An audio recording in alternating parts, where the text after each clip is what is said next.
પ્રથમ દિવસ કહેવાય, પણ પ્રથમ દિવસની અંદર હું તો જોઉં કે પરમ દિવસે ભોગા મહારાજની મંદિરે પણ એટલી જ પબ્લિક હતી, પાતાળેશ્વર મહાદેવ પણ એટલી જ પબ્લિક હતી, પણ એનાથી અધિક પબ્લિક આજે સમસ્ત ગામની જે તે બેન કુવાસીઓ હોય, તમામ હગાવાલા હોય, આ એક જળ યાત્રાની અંદર તમે બધા વરઘોડો કહો તો ખરેખર એને વરઘોડો ન કહેવાય, એને જળ યાત્રા કહેવાય.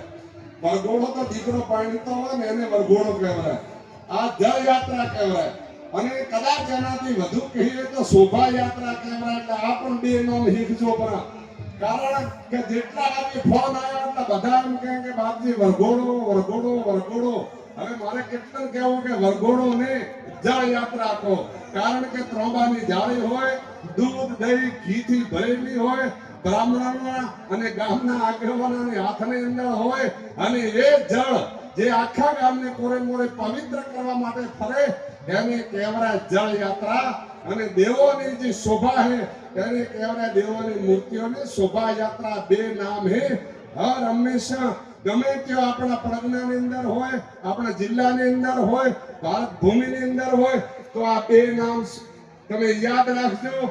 દેવાનું જ્યારે હોય ત્યારે વરઘોડો શબ્દ ન વાપરવો, એને કરવો જળ યાત્રા કહેવી કે શોભા યાત્રા કહેવી, આ બે એના મુખ્ય નામ. તો આજે સમસ્ત વડાવણ ગ્રામવાસીઓ જે આગળ બધી ધોળી પાઘડીઓ બેઠેલી છે, આવનાર મહેમાનો પણ ખૂબ આવ્યા, પ્રજ્ઞામાંથી આવ્યા, દરબાર સમાજના મહેમાનો પણ આવ્યા છે.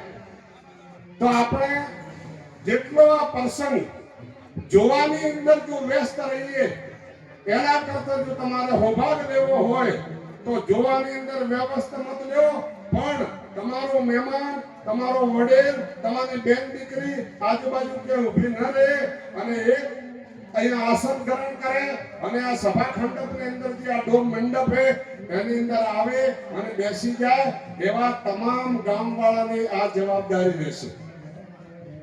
સ્ટેજ હોય